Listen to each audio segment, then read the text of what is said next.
Who do you want to show up as in this new creator economy where value is created through your digital twin? But we, if you don't want to be you, you're not comfortable doing that. You want to tell your favorite Frozen character story. You want to be Elsa. You want to be a cartoon version of yourself. When you create said value, come all into our metaverse of intellectual property where we will allow you to be the creators in whatever mirror of this omniverse you want to stare at.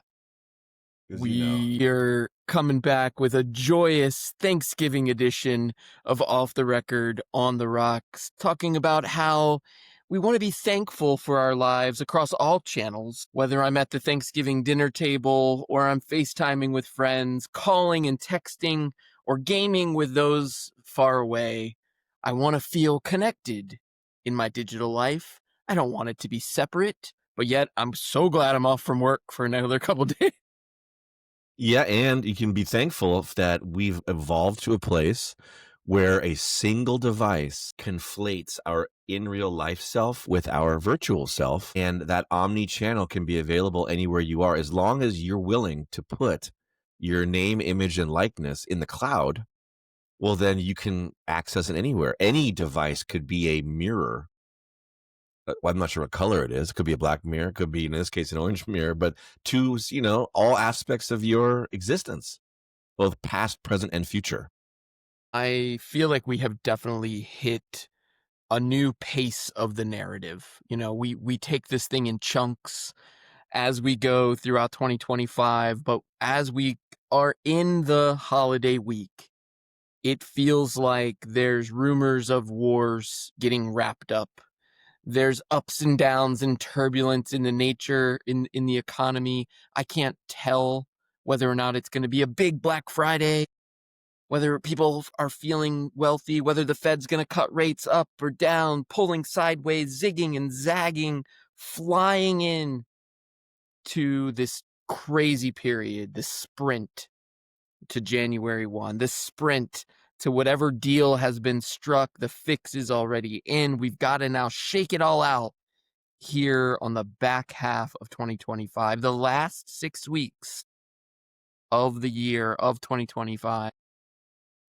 I mean, it's crazy. You're hearing Google Gemini stealing the narrative from Sam Altman and OpenAI. Sam Altman is supposedly putting out an internal memo. Hey, times may be tough for us. There may be dark days ahead as the speed of innovation picks up and in the competitive market. Meanwhile, as we've been covering here, the mergers, the acquisitions, the big money, the big Saudi money, maybe the final crown jewel, if you will, is in. We know where it's going to go, down. And Trump's pardoning turkeys on the paved parking lot, the Rose Garden. And we're all going to go feel thankful as we sit around the table one way or another. Yeah, and I think that everything you just mentioned is really a salient points because these are all the names of new businesses and new people entering the chat or re-entering the chat, right? We've been hearing so much for so long about so many of the same people. And now we have this new wave coming in of, okay, well, who haven't we heard from in a while? We haven't really heard from the Walt Disney Company, right? They're going to Yeah. explore AI, and that's something we should talk about right there because that's a huge one, right? But we haven't heard much from them, right? There was layoffs at Disney some months ago. Things are kind of quieter, not many big announcements. And then we'll talk about that in a second, but it comes surging back, right? Saudi money was just all that anyone could talk about. Everyone, MBS is visiting the White House, but now there is a slight backing off of, well, do we really need all this money? Because now we're starting to look inward for how do we work together? How do we conflate efforts? How do we develop partnerships? Maybe it isn't just going and getting another 500 bees and then throwing it at co-location facilities and throwing it at the top talent to lure them away. Sam Altman and Johnny Ivey are coming back into the chat. Now, Ivey, not Apple anymore, but Apple enough, coming back into the chat and saying, hey, are these omni-channel devices and all this AI really kind of wearing you down, human? Are you feeling overwhelmed? Because we have a new style of computing, and you heard it before. It's called ambient computing. Now, the ambient light that glows behind your flat screen TV makes you feel so relaxed. Well, this ambient computing is going to be your Xanaxed, slightly hypnotized digital assistant who's smoothed out on mood-altering drugs and who is going to help you become a better digital citizen. So, I mean, again, coming out of the woodwork with stuff that is so contrarian to all the stuff we've been talking about for this last 3-4 months. Flip the narrative. So talk to me about that. Talk to me about Disney and then Apple with Sam Altman and then OpenAI and this new These ambience. threads, I mean, it's fun for me when those narratives can be so clear so quickly, whereas it might have taken us weeks to read the tea leaves or months to anticipate what was going to unfold. This seems very clear to me. I'll start with Sam Altman. I mean, the fact that Google kind of taking this AI thread, and now Sam Altman says OpenAI's first device is iPhone level, revolutionary, but brings, quote, peace and calm instead of unsettling flashing lights. This is the Fortune article. Instead of unsettling flashing lights. But that flippening, that is this thing causing you stress and anxiety, and getting back to humans. You mentioned, do we even need all of this money? Think times are going to be hard. I played that narrative. You got Elon Musk out the backside of the chat saying money will become obsolete and work will be optional. So now we're talking about peace and calm and relaxing in front of my generative AI device while money floats around me in the ether. And actually, it's going to be ether that floats around in the ether. You just reach out and touch it. You can see it. You're wearing those glasses, aren't you? I mean, Klarna coming out with its own stablecoin. Jesse Pollock, who is behind the largest exchange in the United States, launching his own creator coin, what would have been called an unregistered security not more than 12 months ago. You now have the head of ecosystem inside of a publicly traded company, wrapped by a Coinbase, wrapped in USDT treasuries, going out to the marketplace as himself and saying, buy my token. The value that I create can now be bought, sold, traded, futures, ETF me all the way to 2040 at the next halvening, because I know where the narrative is going. This little tank that we have felt, this dip, this downward turn. We still peaked in October. We still got October. We got all-time highs. Everybody is prepped and ready.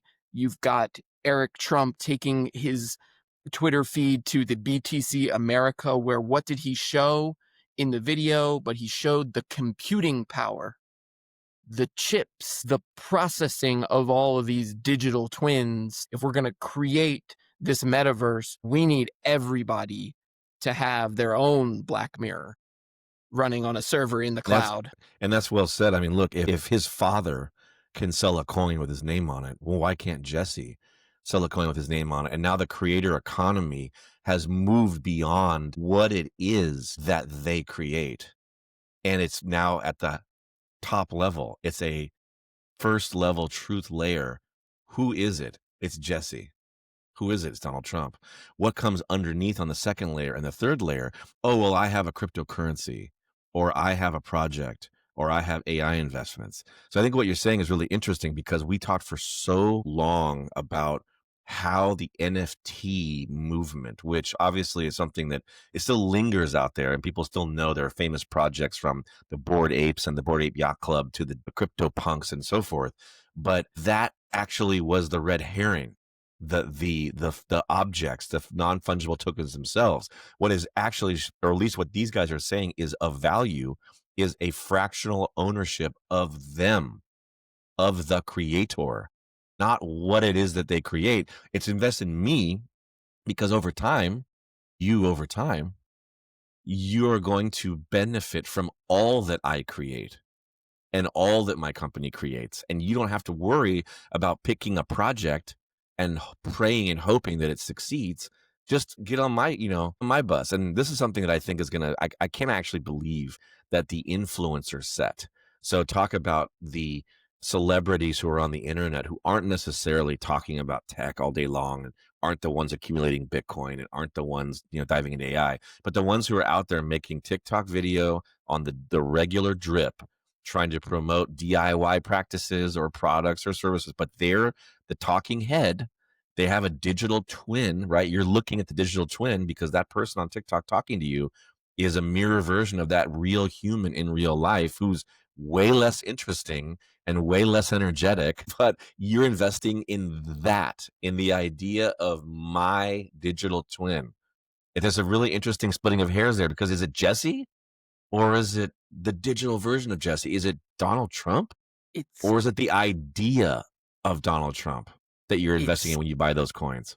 where the consensus layer becomes important, and whatever the market decides is the truth is what we will decide is really Jesse, is really the coin, whatever we will assign the value to. Those eyeballs now become real humans, and the value is in the human value creation. And I love that as you sit here and meta analyze that creators are the future of this economy and how you create value and share it with the world. And here we are, 122 episodes in, taking everything that we've digested, everything that we've learned, everything that we read, witness, and educate ourselves on, and have turned it around. And I think I said this in one of the more recent episodes. I'll say it again. I am very thankful for you and for this show and for our tireless effort, the always drumbeat of coming back to it and coming back to these narratives, because it is the thing that shows me the value is in understanding what's going on. Follow what the rules, the regulation, what game are we playing? Who are the characters? And what And rules are they creating for and us? and and I'm thankful for you, and I'm also thankful for our listeners. As we come to this, we're on Tuesday before Thanksgiving, 2025, and a lot to be thankful for. But as you said, the drumbeat. I'm thankful for the consistency and for the dedication because the threads are, when pulled, take time to kind of unravel from where they are before you see, well, what is this thread attached to? And maybe a nice little segue there is to talk about what's going on with the Walt Disney Company, because the Walt Disney Company has been a little bit quiet, right? It And this hasn't been thread, there's like one little thread there, which is to talk about the creator economy is in some way, shape, and form about, well, who's going to win? Is it going to be a symbiotic rise of all boats, or is the capitalist competition going to eventually settle in and cause, this AI rising wave dream to suddenly become more cutthroat, right? Well, the different AIs, will Google Gemini find its niche separate from OpenAI's niche, separate from Perplexity's niche, and on and on and on? Or will they all fight one another to become the perfect AI or the one that's most dependent upon? I'm gonna That's one. Go go ahead. for it. No, you No. go for it. I'm itching. You go for it. That's one. So I was gonna say that one is that, okay, well, if we believe that there's going to be a capitalist influence eventually, and if everyone's AI has to have some flavor so that they can all coexist, the many flavors of ice cream, if you will, well, Disney sits in a very unique position because they have the ability to offer what I would refer to just generally as a creator toolkit. And there are plenty of people making tools, but when I say toolkit in this context, I'm talking about leveraging the IP, opening up the trunk upstairs in the attic and saying, "Oh, look, do you want to be a princess? Do you want to sing with Elsa in the snow? Do you want to remix yourself into our pantheon of owned properties, of which there are many?" Like, I'll leave it to you for there, but where does Disney take this to the next level where no one else can? Which avatar do you want to be today? Who, and I say avatar specifically, who do you want to show up as in this new creator economy where value is created through your digital twin? But if you don't want to be you, you're not comfortable doing that. You want to tell your favorite Frozen character story. You want to be Elsa. You want to be in her costume. You want to be a cartoon version of yourself. When you create said value, sure, come all into our metaverse of intellectual property, where we will allow you to be the creators in whatever mirror of this omniverse you want to stare at. And that we have talked about it. We've talked about it through so many different kaleidoscope lenses when we've talked about it. And that to maybe is where the metaverse and this omniverse starts to become across all channels of, I want to be SpongeBob on my phone, when I show up on Zoom, when I FaceTime with somebody. I want it to be my emojis, I want it to be how I portray myself to the world. Anything, a sports player, a star athlete, a movie star, a cartoon character. You can be anything you want to be in this new calm, cool, and collected world where money doesn't matter. Create. And what actually is the value that gets generated if it isn't money? Well, it's just if you continue to dominate the behavior of people, then you by definition control the power of the eyeballs and the voice, and eventually that will reveal itself in some form of monetary transaction. And with the monetary transactions, and we talk about the creator universe and the idea of money in the future, to just come back to Musk's line that it will become irrelevant, that it isn't going to matter. And some of us have this hard time kind of imagining that, but he's looking at it like in the arc of human existence, right? We're almost in a regression swing because we started with puka shells, and we started with mongongo nuts, and we started with rocks and carved wood, and we bartered and we traded.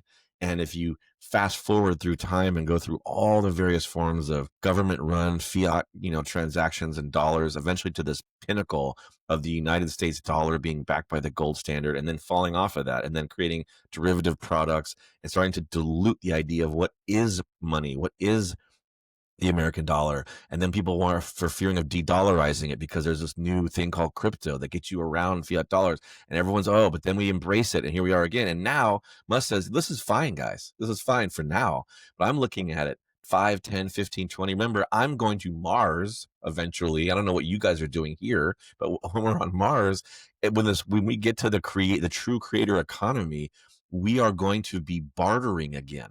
Because if every creator and influencer has a token, has a carved shell necklace that is theirs and is unique, and I can take one shell off and give it to you, and I have given you a fractionalized ownership of me, the idea of me, through my metaphorical here little puka shell necklace, and then you can take it and remix and create something else and give me back my avatar in a princess costume that is a unique skin that I can only get because I partnered with you. Well, now I have something that other people want. And if I have something that other people want, whether it's in the physical world or in the digital world, then I have value, and that value transcends monetary systems, because the value of my one puka shell is one puka shell. Depending on what you want to give to me for it, well, that changes the value of it instantly. And that's going to be happening in real time across all these networks as we do these cross swaps across chains, across tokens. It really is. I mean, it's a prescient comment from Musk, is that, yeah, money as a physical, give me a $5 bill concept really does go away, because value will be transacted in the ether, flying all around you. And I you're going to think, have to buy one of these connected devices to see where that money is and go and grab it. It's going to, like you're whacking some digital piñata in some bizarre online Disney game. And so you can grab it out of the air. But I'm so sorry if you can't grab it fast enough. Try again tomorrow. but maybe Apple is in the business of this internet of behaviors, right? The tracking capabilities, from the accelerometer to retina scans, and the ability to create value from that tracking is why Sam Altman's over here out of the other corner saying, guys, we need dumber phones. We need dumber phones. We're not ready to transact all that data in AI. We need just the basics right now. Let's peace and calm. Everybody slow down a little bit, because there are these devices that are already leaps and bounds ahead in order to verify all of those transactions, be my wallet in the physical world and in whichever realm, gaming, e-commerce. I can buy my movie tickets and go into another world. I can now tap to pay Disney to then become whatever IP character I want to become when I text you. And then when I log into my Disney Plus, Hulu, ESPN account, and I want to watch the football game from inside the player's helmet, inside the arena, and that's where I want to be as a participant in this economy, well, guess what? Apple, Disney, the rails are already there to do it. Sam Altman's got to be a little bit scared. The tides have shifted. Meanwhile, Nvidia blowing up earnings calls, Mm. basically saying that the fate of the US economy relied on his ability to make more chips. And same thing back to Elon. I think I saw something today of he intends to create more of his own silicone, his own chips, more than any other AI chip provider combined. So It really feels like Back to the Future on so many levels when you think about it, right? The trends and then the opposite, the contrarian position trend suddenly taking hold. And is it at the right time? Is it too early? Right? In each of these examples we've just cited, there have been these sort of these paradoxes, if you will, these juxtapositions, right? Because for an example of Disney, right? User generated content is not something that's new. User generated content as a concept is not something that's new, but it has evolved over time, right? GC used to mean take a photo and put it on Instagram and then pull it into a branded experience. Well, Disney dabbled with that and waited, and 10, 15, 20 years go by, right? The iPhone hits on, 2010-ish, 15 years in, and now they're saying, okay, well, we're now heavy on UGC, but it isn't like the UGC you've ever heard of.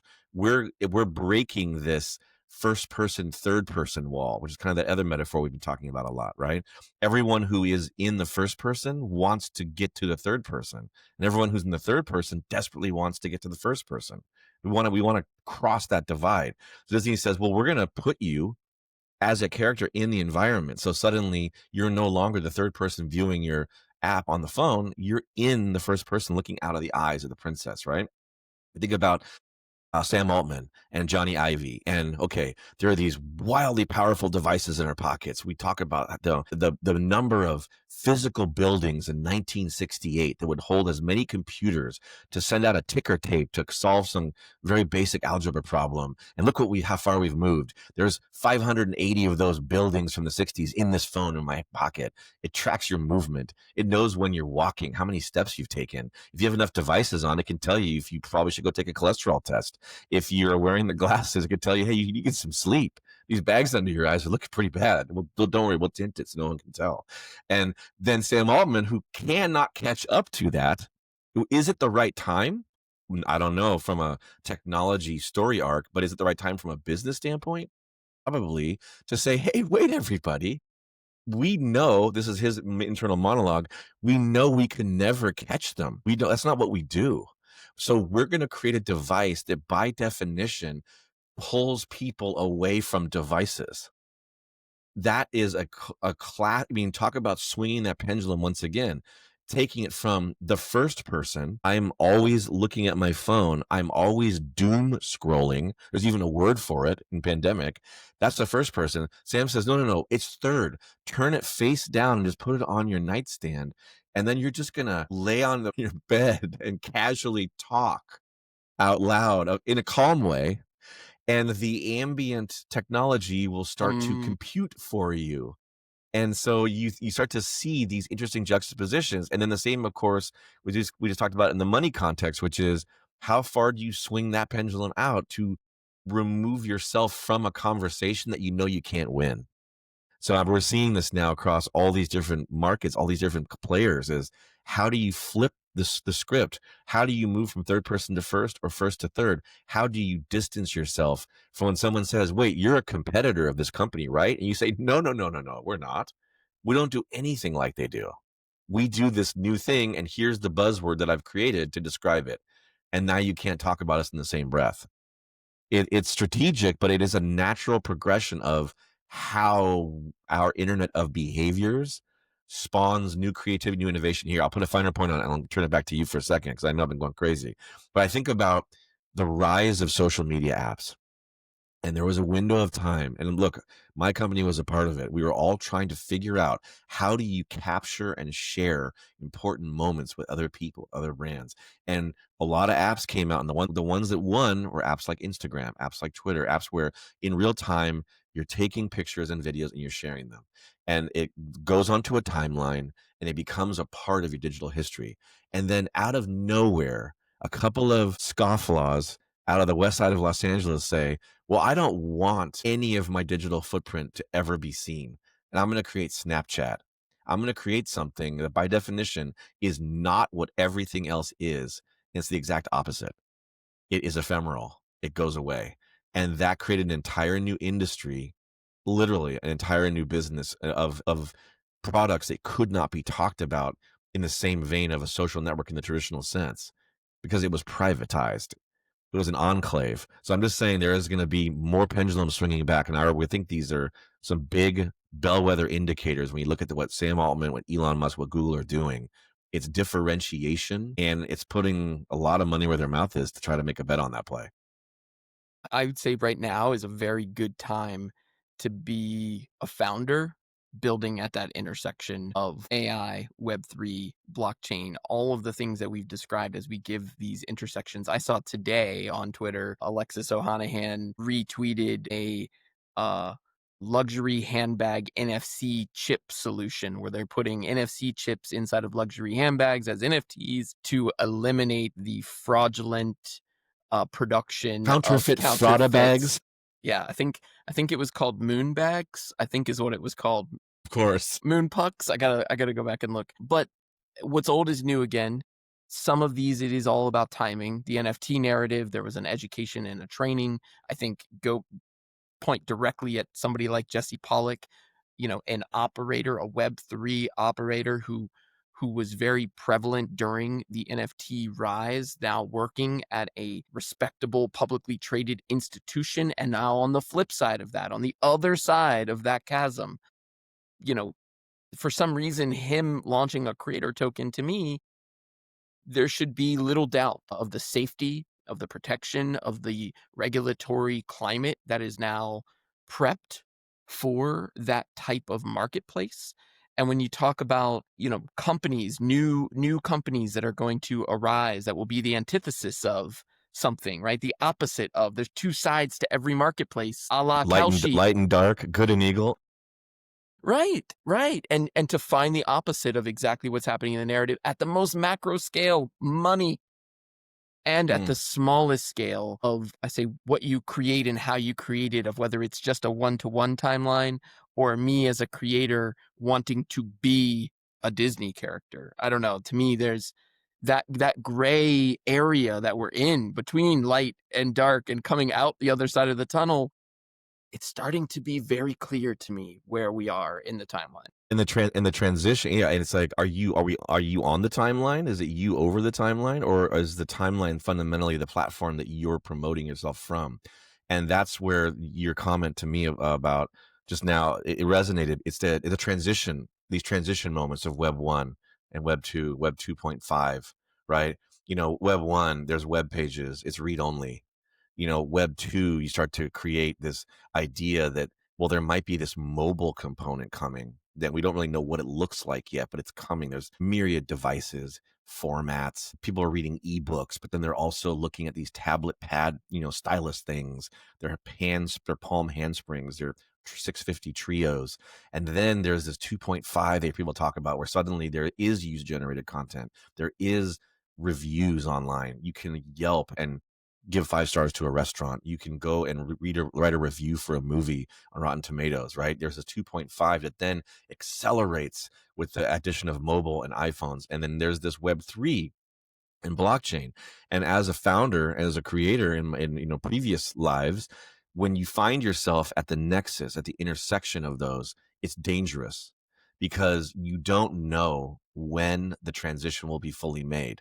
There's a period, for example, with desktop and mobile, where for a blur of 5 years, when iPhones were just about to hit, and then when they started taking off, the companies got caught trying to be omni-channel, meaning creating experiences that you could see on a desktop, on a laptop, on a phone, and have some level of consistency. But if you follow that to its logical conclusion, which of course we all did, is well, mobile wins, and you shouldn't be building things for all three. You should be building apps. Well, of course, why didn't I think of that? I should have just focused on the apps. Well, now we're in this a new transition. Now another about 10, 15 years later, which is, well, there's blockchain, there's AI, there's also Web3, which is some combination of that, I think. And then there's cryptocurrency fueling it. And all of those things coexist. But like you're saying, it's gray. And the tunnel, there's a light, but which light is actually burning the brightest at the end of that tunnel? And as a founder, are you going to put your bets covering all those things I just mentioned that are at this new nexus? Or are you going to say no, as some guys like Michael Saylor do? Michael Saylor says, no, it's cryptocurrency, it's Bitcoin treasury company. That's what I'm doing and nothing else. You have companies that say, well, we've been doing Web3, but now we're just going to create our own blockchain, and they go that way. And then you have guys like the big ones, the Elon Musks with Grok and X platform, the Geminis, Sam Altmans, who are literally doing all of them. And they're the ones, while doing all of them, that still have to fly out to Saudi Arabia and ask for $500 billion. More money, because please. that's more money, please, because it's really expensive and complicated having swimmers in all four of these swim lanes. And because you and I have seen this happen for the last 30 years. We here know, and that's why we read these tea leaves every week, is that there is going to be a crashing and burning of some aspects of what is the current technological landscape. There will be conflation. Companies will be bought. There will be technologies that no one talks about again. It's possible in 5 years, no one even knows what NFT stands for. And there's been a new way to describe a tokenized version of a creator's output. There are so many transitions we're watching right now. That's why when you see these Back to the Future moments of huge bets being made on things that you just think for 1 second, wait a second, that sounds like it's the exact opposite of where we're headed. Somewhere in those is the genius that will be pulling us through, because we know nothing exists forever, right? The iPhone in its current form won't exist forever.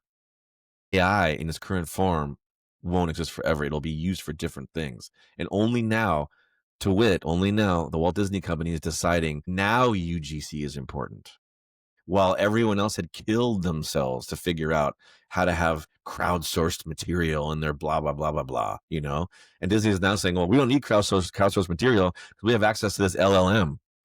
And we don't actually don't even need any designers anymore, because we waited long enough to have AI generate the look and the feel. And now we're going to take our customers from the third person at the Disney parks and resorts and make them first person. And that would not have been expected if you had asked me that question 5-10 years ago. I think I'm really glad we covered gaming as in depth as we did in the last episode. I think it sets a groundwork for all of those innovations, the real intersection of all of those, how we got there today. I think the muddying of, can you do all things is kind of interesting when you start to think about. I saw also this week OpenSea talk about NFT marketplace, which we may or may not, but now you can trade tokens. They've now opened up a token trading platform. So it used to just be artwork and Bored Apes and Pudgy Penguins, and now you can trade other creator tokens, individual tokens like Jesse Coin. All of a sudden, the same thing. We know what we heard from Kalshi and Polymarket leaving that gaming association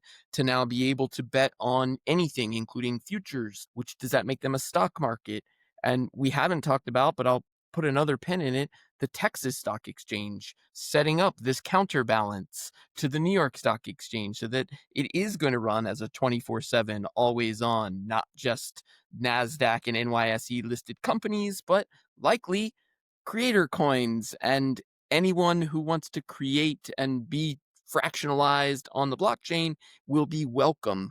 That you would be able to scale that kind of IPO. I've called that before, another wave of initial coin offerings. They're just not going to be called ICOs. They're going to be creator coins, right? It's not the company. It's the remixing of that old idea that has existed that now feels like yet another right time for it. Yeah, that muddying of what do you do as a company? Are you a bank? Are you an entertainment company? Are you a sports franchise? Are you a film production studio? I don't know anymore. You have to do it all.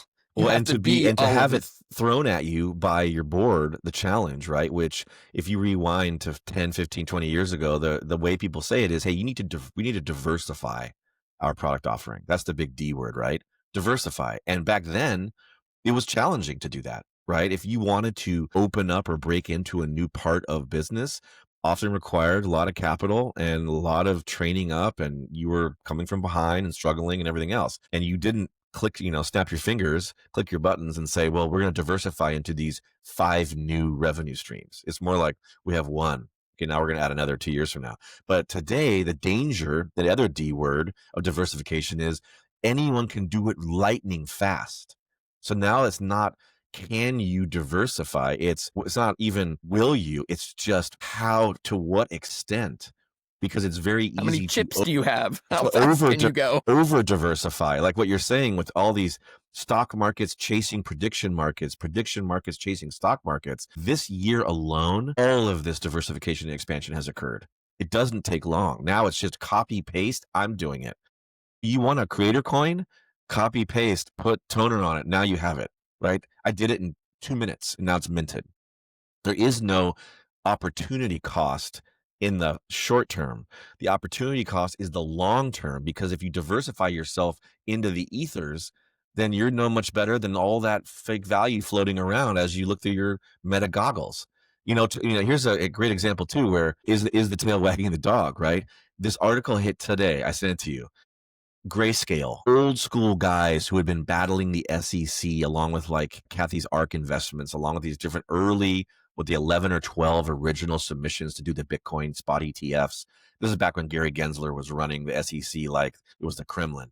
Not And black, not white, but grayscale. yeah, Grayscale. And they announced that the New York Stock Exchange, that they now have a Dogecoin Trust ETF and a Ripple XRP ETF on the New York Stock Exchange's ARCA branch, which is this thing that's owned by the New York Stock Exchange that does trades and effectively predictive bets on these derivative products of what are normally called altcoins or shitcoins. And that article hits. Now, had that article hit 2-3 years ago, it would have been, SWAT teams are pulling up and you got, audits, we're getting fined, there's lawsuits. And that article just hits and is just lost. It literally is a nothing burger because, yeah, New York Stock Exchange trying to play catch up, adding some derivative products on meme tokens. It's so not news because it's happening every like 5 seconds of every day. A new coin, a new exchange. Like you said, I mean, even the Church of Scientology was trying to launch an exchange to rival the Texas stock market and Yeah, what Polymarket. are you? Are you a church? Are Are you a you a stock church? market? Are you just a tax shelter? It's Ooh, suddenly now now maybe I should diversify some of my products and services into tax shelters. That's the new thing. It's going to be what's old is new. Because AI tax shelters, if you're right? getting $500 billion from the Saudis, I mean, how exactly how do you reconcile that on your balance sheet? So I think just to say that this gray area gets thicker, deeper, grayer because every single company, if you kind of reach into the muck and pull them up and look at them and say, what's this company called? It's called the New York Stock Exchange. All right, let's shake them a little bit. What comes out? Well, they got a $2 billion investment in the Polymarket predictive market betting. They launched the ETF token with Doge and they're Elon Musk, blah, blah, blah, blah. And suddenly you can't just say what they are in 2 or 3 words. That's it. Every company. Google Gemini. What is Google Gemini? Is it a revelation of UI? Is that why everyone loves it so much? Do they love Nano Banana so much? Or is it all the deals they have with the government that actually are they really an apparatus of the United States Department of Justice? I don't know. I feel calm and at peace when I use the application. I can't tell anymore which reality I'm in. Am I in a game? Are we playing? Does it need more tokens? Let me put them in. Yeah. I love where we are taking this. I think AI tax shelters is a crazy place to start thinking about in a generative AI world when you can create intellectual property, you can create infinite value, you've got to find a way to create infinite stores of value. The way NFTs and real world assets operate, there's got to be a solution. Maybe that's why companies are moving out of Delaware and moving their incorporated states to the great state of Texas, kind of the wild, wild west, if you will. I don't know. I think we might have to leave it there as we head into Thanksgiving. This is a fun one. Yeah. We'll do it again before Christmas. We'll do it again next week, and we'll see you next month. But I think it's something to watch for all of our listeners is, remember Black Friday used to be one day. Now, even that is blurred, right? There is a Black Friday in and of itself is like its own metaverse. You get promoted Black Friday deals a full week in advance. We haven't even heard yet about when and how long Cyber Monday will be, because these are just words, right? Friday is just a word. It doesn't mean the day. It just means the idea. It's not the creator. It's not what they're producing. It's the idea of it. What deal did you get? It doesn't matter. I just got a lot of deals. Well, did you get stuff that you wanted? It doesn't matter. Look how much money I saved. Look how much value I was given. A little red line showed me I got 20% off. I feel really good about that. I'm consuming. Keep an eye to Black Friday, everyone, and we'll talk to you guys in December. I think that's going to be the next bellwether moment. If Black Friday is successful, I think then we're going to have a successful close of the year. I'm hearing retail special in December. We'll do it again next month. Peace. Talk to you soon.